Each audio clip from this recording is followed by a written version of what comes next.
Assalamualaikum warahmatullahi wabarakatuh. Alhamdulillah, salatu wassalamu ala rasulillah wa ala alihi wa sahbihi wa mawalah, la hawla wa la quwata illa billah. Allahumma alimna ma yanfa'una wa anfa'na bima 'allamtana wa zidna ilma. Allahumma alhimna shawab wa jannibna zalal. Allahumma sholli ala sayyidina Muhammad salatan tuwasi'u biha lana al-arzaq wa tuhassinu biha lana al-akhlaq wa ala alihi wa sahbihi wa barik wa sallim, amma ba'du.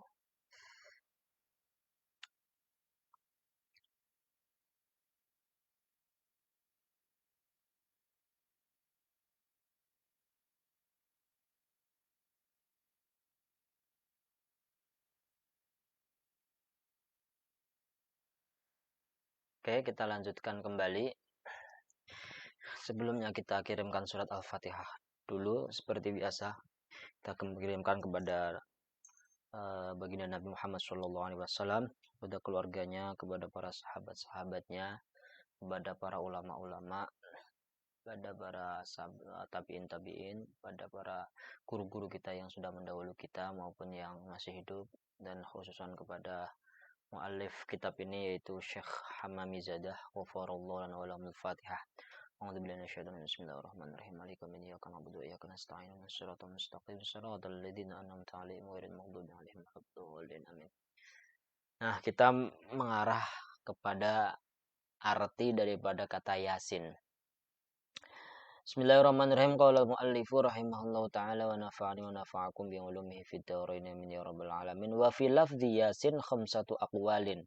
Qala ba'dul mufassirin Yasin ya insan. Wa'adatul Arab annahum ya'khuduna min kulli kalimatin harfan thumma yatalaffazuna bihi wa ya'khuduna min ya'in nida'iyya wa minal insani sinan farakkabuhuma fasara Yasin wal muradu minhu ya Muhammad alaihi salam sallallahu alaihi wasallam. Wa qala ba'dul mufassirin al muradu minhu ya sayyidal mursalin. Wa qala ba'dhum Yasin ismun min asma'il Qur'an. Wa qala ba'dhum Yasin ismun min asma'illahi ta'ala. Wa qala ba'dhum Yasin ismu surah. Untuk redaksi Yasin itu ada 5 pendapat. Sebagian ahli tafsir mengatakan Yasin itu aslinya ya insan, wahai manusia. Nah, orang Arab itu biasanya kalau mau menggabungkan 2 kalimat menjadi 1 kalimat itu diambil 1 huruf perwakilan begitu. Jadi misalnya ya insan diambil ya-nya aja, alifnya enggak, insannya diambil sinnya, Yasin begitu. Dan maksudnya apa? Maksudnya adalah Yasin ini, ya insan itu siapa? Wahai manusia siapa? Yaitu maksudnya adalah Nabi Muhammad SAW. Nah, sebagian ulama juga mengatakan bahwa Yasin itu adalah wahai baginda atau pemimpin daripada para rasul.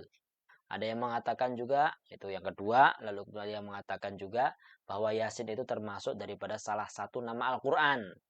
Ada yang mengatakan juga bahwa Yasin itu adalah salah satu nama daripada Allah Subhanahu wa taala. Lalu ada yang mengatakan bahwa Yasin juga termasuk nama surah. Nama surah juga kan surat Yasin gitu.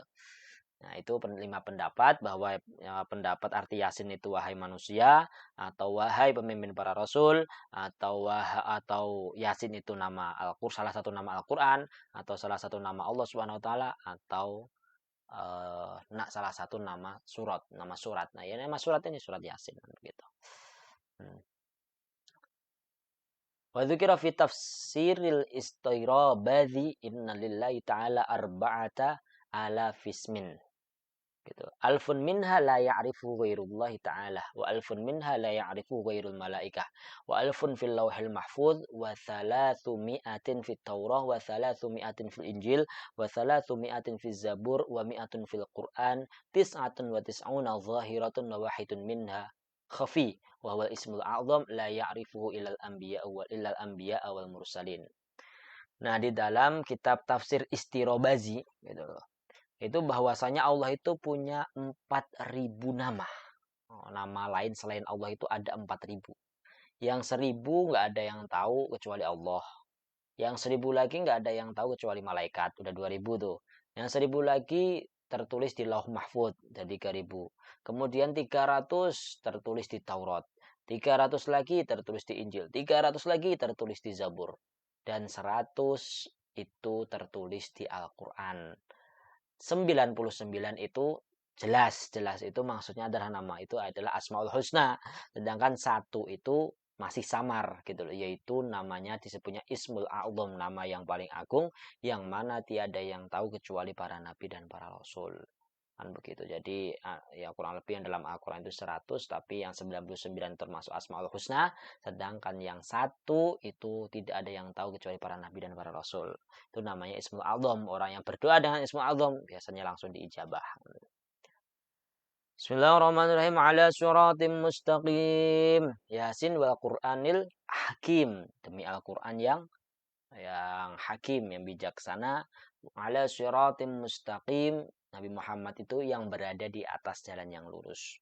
Ala siratim mustaqim, al-muradu minas sirat dinil Islam. Al-muradu minas sirati dinul Islam. Yakni ya Muhammad innaka laminal mursalin.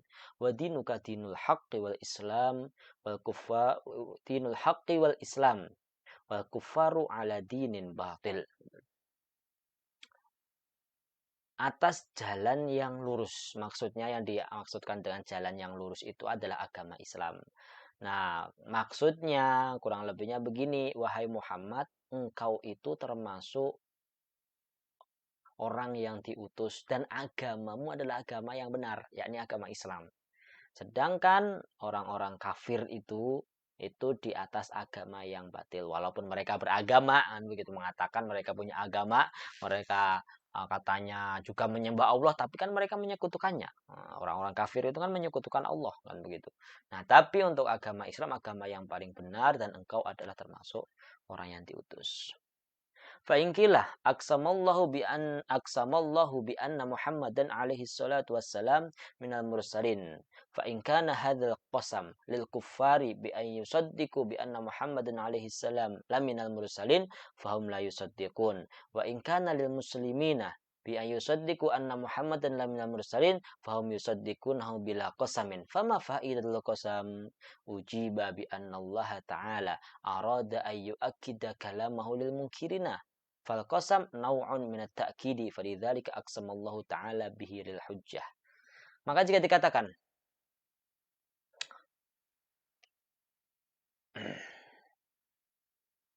dikatakan kenapa Allah itu harus sumpah?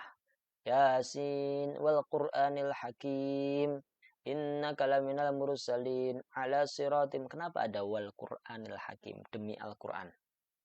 Gitu. Kenapa Allah itu bersumpah gitu? Bersumpah bahwa Nabi Muhammad termasuk utusan, kan begitu. Jika memang sumpah ini Allah ucapkan atau Allah firmankan kepada orang-orang kafir biar mereka itu membenarkan kebenaran Nabi Muhammad sebagai Rasul, maka nggak bakal beriman, nggak bakal mereka beriman. Sedangkan ketika Allah berkosam bersumpah ini ditunjukkan kepada orang-orang muslim agar mereka membenarkan bahwa Nabi Muhammad termasuk utusan, ya mereka sudah membenarkan, kan termasuk keimanan. Orang yang asyhadu alla ilaha illallah wa asyhadu anna Muhammadar Rasulullah, kan itu. Bahwa ada syahadat tauhid, ada syahadat rasul, kan begitu. Ketika orang-orang muslim ketika mengucapkan syahadat, maka mereka harus meyakini bahwa Nabi Muhammad nggak usah pakai sumpah-sumpah lagi dong, kan begitu. Apa faidah daripada qasam atau sumpah Allah di sini gitu loh. Maka dijawab bahwasanya Allah Subhanahu wa taala berkehendak untuk memperkuat firman-Nya bagi orang-orang yang masih ingkar gitu loh. Maka di sini maksud daripada wal Qur'anil Hakim bahwa Allah itu bersumpah dengan Al-Qur'an itu adalah salah satu bentuk daripada penguatan bahwa Nabi Muhammad SAW itu termasuk utusan Allah Subhanahu wa taala gitu. Tanzilal Azizir Rahim litunzira qauman ma unzira aba'uhum fahum ghafilun. Nah, kesimpulannya gitu. kita kesimpulkan di sini bahwasanya nama Yasin itu tadi ada perbedaan pendapat, ada 5 pendapat. Yang pertama itu bahwa Yasin itu aslinya ya insan, wahai manusia, maksudnya yang dimaksudnya adalah Nabi Muhammad SAW. Lalu ada yang mengatakan bahwa Yasin ini adalah salah satu nama Al-Quran, ada yang mengatakan bahwa Yasin ini salah satu nama daripada Allah Subhanahu wa taala. Lalu ada yang mengatakan bahwa yang dimaksud di sini adalah Yasin ini adalah wahai pemimpin para rasul. Ada yang mengatakan bahwa Yasin ini memang disebut nama surat kan begitu.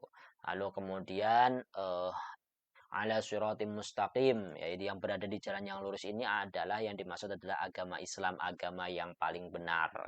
Secara akidah kita harus percaya, kita harus meyakini bahwa agama Islam adalah agama yang paling benar. Tandanya bahwa agama yang lain itu salah gitu. Kita harus meyakini itu kan gitu. Lalu kemudian apa faedah Allah bersumpah Yasin wal Qur'anil Hakim innaka laminal mursalin, bahwa di sini sumpah Allah di sini ini sebagai bentuk penguatan, sebagai bentuk takkid bahwa Nabi Muhammad SAW itu sudah pasti utusan gitu loh, bukan sebagai apa namanya yang ditujukan orang kafir maupun orang itu. Dah pokoknya Allah Subhanahu wa taala bersumpah dengan Al-Qur'an itu bahwa Rasulullah Shallallahu alaihi wasallam itu termasuk daripada utusan Allah Subhanahu wa taala. Kurang lebih seperti itu, semoga dapat dipahami bahasa saya walaupun masih kurang lebih kalau menjelaskan tafsir itu masih belepotan. Semoga kita selalu dilindungi, semoga kita itu selalu bersemangat untuk mempelajari ayat-ayat Allah Subhanahu wa taala, hadis-hadis Nabi Muhammad sallallahu alaihi wasallam. Semoga bermanfaat. Wabillahi taufiq wal hidayah. Subhanakallahumma wa bihamdika asyhadu an la ilaha illa anta astaghfiruka wa atubu ilaik. Assalamualaikum warahmatullahi wabarakatuh.